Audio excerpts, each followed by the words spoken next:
you have a full show on Disney Channel. I mean, long story short, they kind of went through COVID times. Around then, we actually got the green light. They told us we're going into production. Pitching phase. This is normally where most filmmakers really work hard and their hearts get broken as well.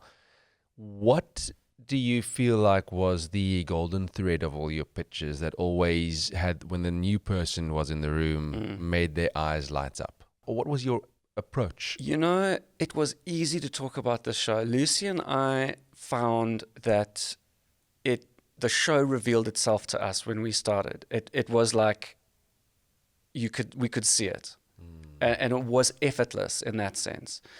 And so when you talk about it, you light up. You're excited. Because it's your passion. It's your creation.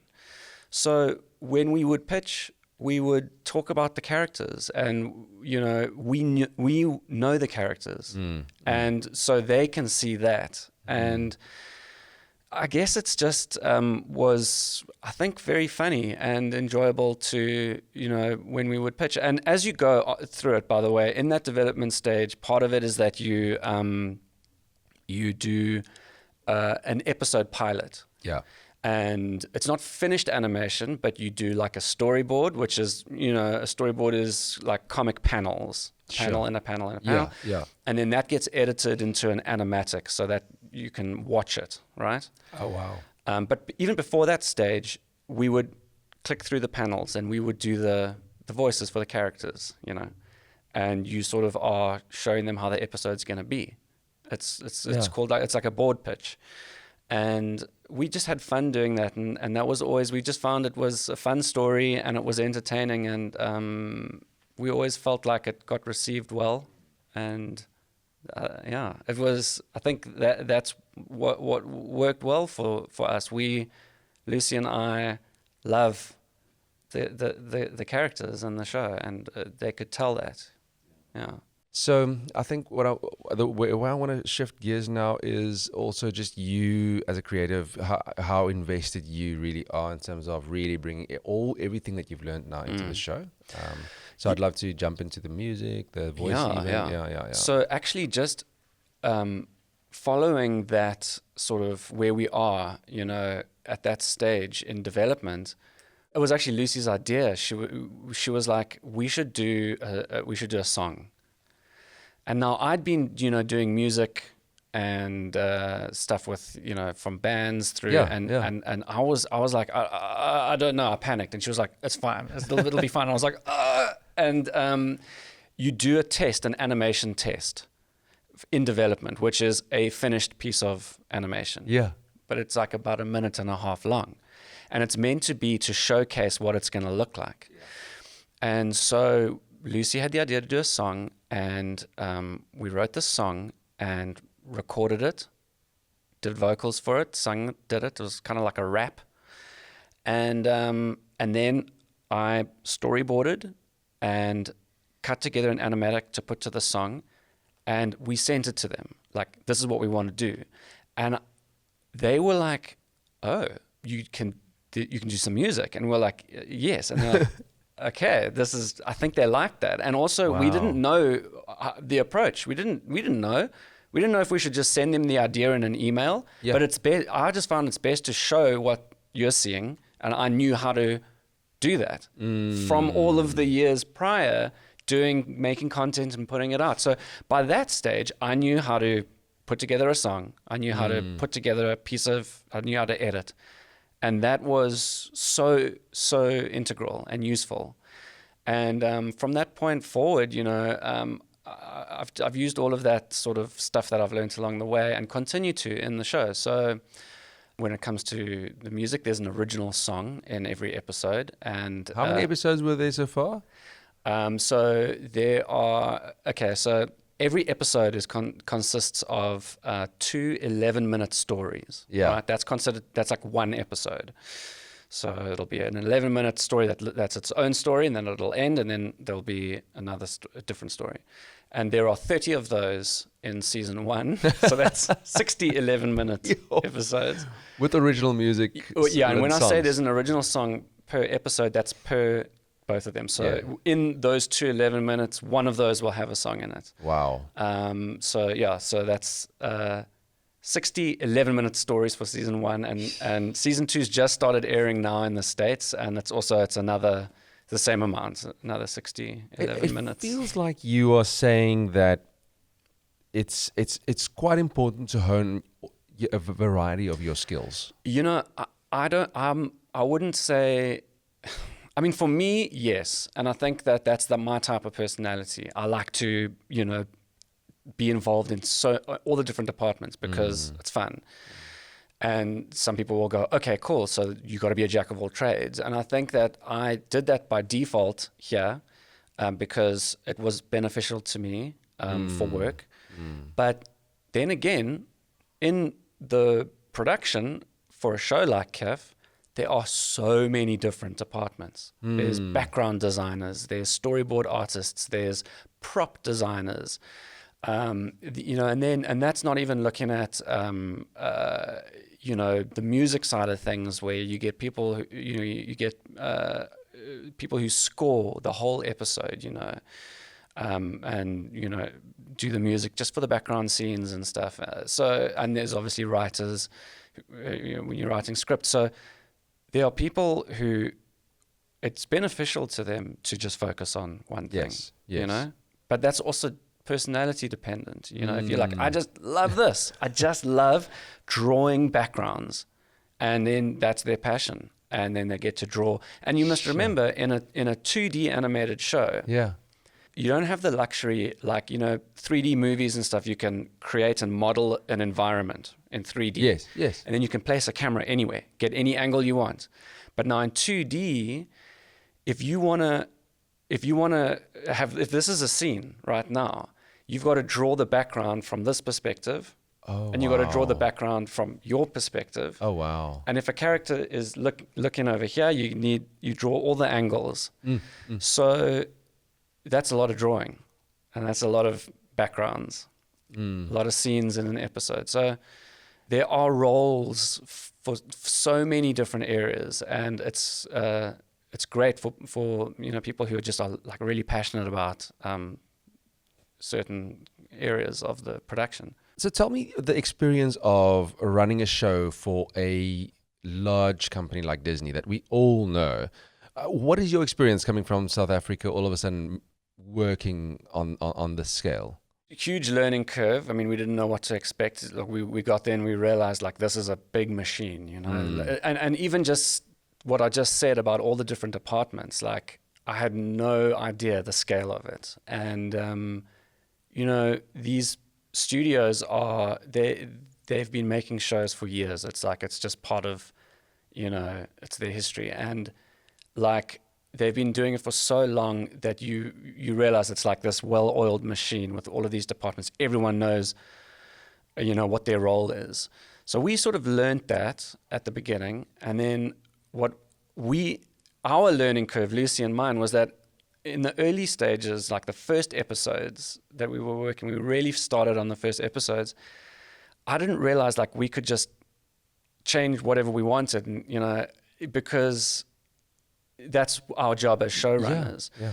Or like, if something doesn't like work right or feel right, like you don't hope maybe it's going to change. Like, you are the one who's got to change, and you got to trust that instinct. Wow. So what I started to do in the early days was, and it took a couple episodes actually until I realized, like, oh, I can do this, would be to, if I was seeing a certain sequence and like acting, like the way a character should act or express, like, I would draw for that sequence a couple of panels. I'd do a little bit of storyboarding. And then what that does is it, like, the storyboard artists go like, oh, yeah, okay, I see. And then they start to learn that style, and then they start to implement it.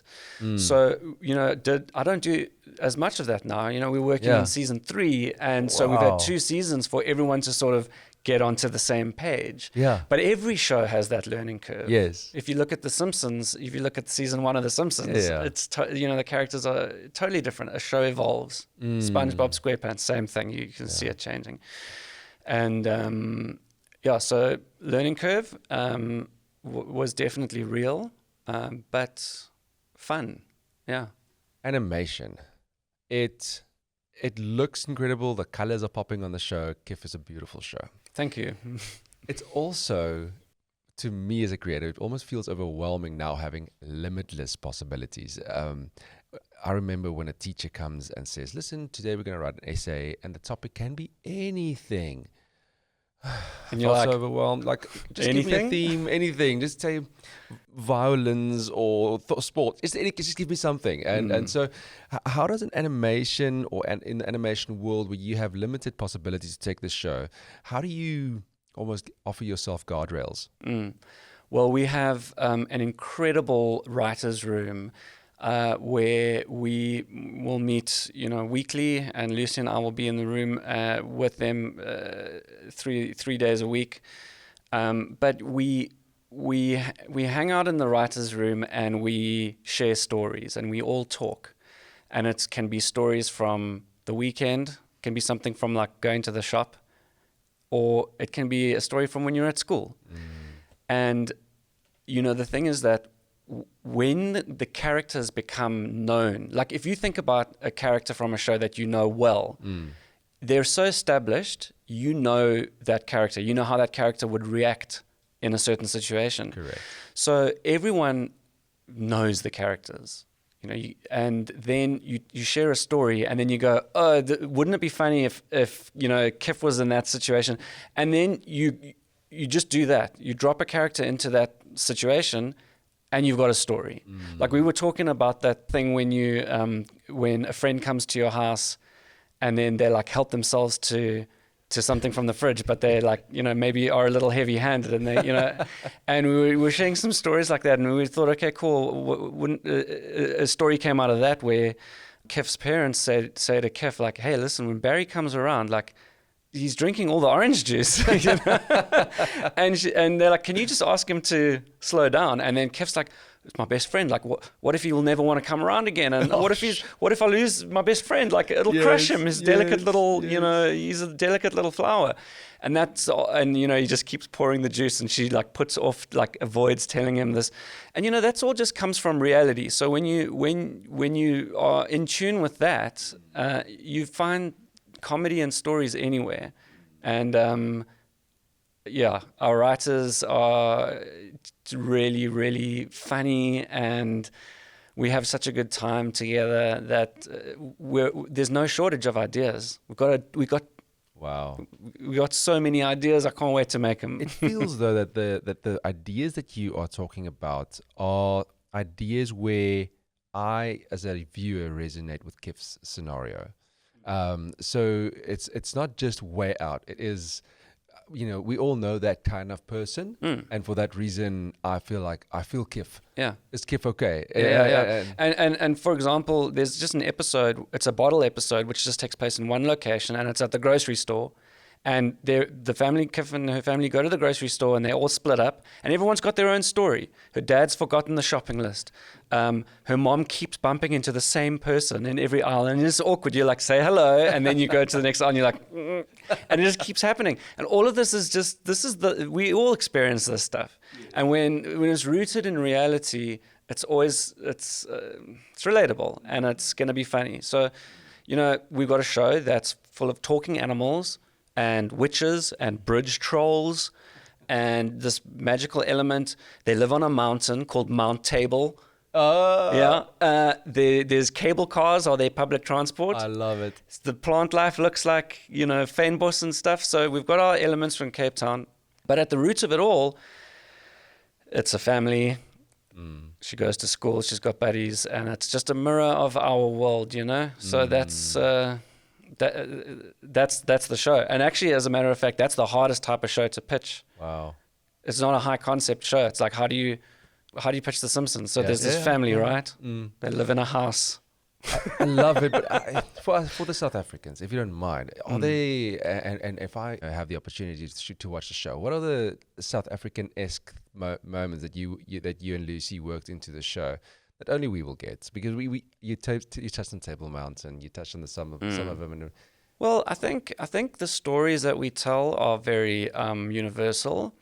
I'm trying to think now of specifics for South African. I believe there's a restaurant. Oh yes, yeah. Well, so there's a restaurant, and I remember growing up going to Saddles.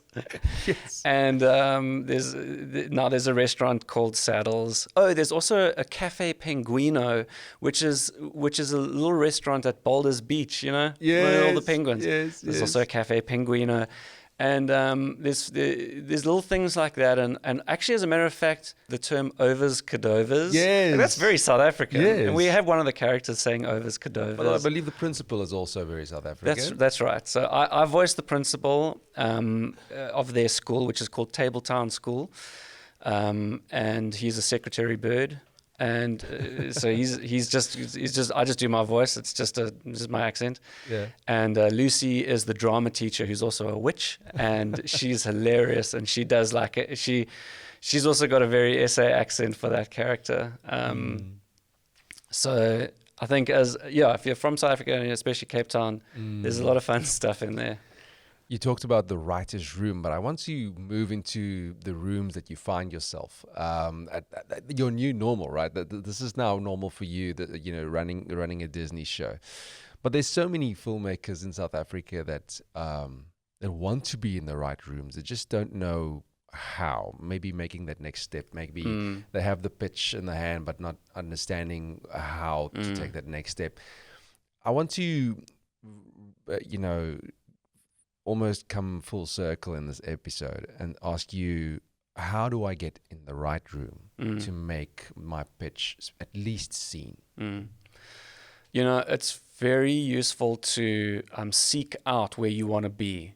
If you know what you want to be making, and you know where you want to be making or who you want to be making it for, where you sort of see it, you move in that direction, And like Lucy wanted to be working with international clients. She had made that decision, and she actually sought out an agent, which was actually integral in even setting up those meetings, right? But on top of that, Lucy, made a mission to go over to that. She picked herself up and she placed herself there in, at Kids Screen, and there's, there are those festivals or events, and I think FaceTime and going and being in that environment is helpful. I think that's important, and there's risk, there's a cost, but I do think that if you're sitting and thinking it's going to come to you, it's not. It's not going to come to you. You got to go out and find it. You got to know what you want, and you got to go and seek it out. Yeah, I often get asked by parents whose kids want to move and do something in the creative or media industry, and what advice? How can what should they do? What could they do? And if I was a parent and my child is at the cusp of finishing school, and they want to be a creator in some sort of way. They look at people like you, Nick, and what advice would you give to me as a parent, just to give me certainty? Like, this is how can I best support my child? I think being supportive is just being supportive and going, you have a passion for this, I want to support you in that. Like, that is, everyone that I know that does what they love and have made something of it, they've been supported along the way. I mean, maybe it's not always the case. I don't know. That was the case for me. But I think the creative industry is tough. But if you are passionate and you love it, you'll find a way. And I think that it's also not expecting things to happen right away. Because it takes time. Things do take a while. And if you are creating stuff, you are honing your craft, you are discovering your voice, you are learning what you like to do and what you don't like to do. Even like I said, there's many departments. You might be spending a certain time in a one type of department, and you might realize actually that's maybe more for me over there. But there's a lot of places there's a lot more places offering education in the creative space, even way more than I remember when I was coming out of school. So, they're out there. I think just be supportive and be prepared to just be patient and work and create stuff and enjoy creating stuff. And also, don't, like I said, don't be impatient. Don't compare to other people's work and go, oh, I'm not as good, I'm not there yet, because it does take a long time. And even in the development stage that we were in with Kiff, you must see how Kiff looked at the beginning, and you must see how Kiff looks now. Wow. Drawing every day. Sure. You do anything long enough, you're going to get better at it. But Wow. you got to be disciplined. Yeah. Listen, Nick, thank you so much. It's a pleasure. Thank you. It's been a journey, and sharing your wisdom and experience is amazing. And I really hope that the filmmakers watching this, take that next step and find themselves in the right rooms. Thanks again. Awesome. Thanks, Jacobus. It was great.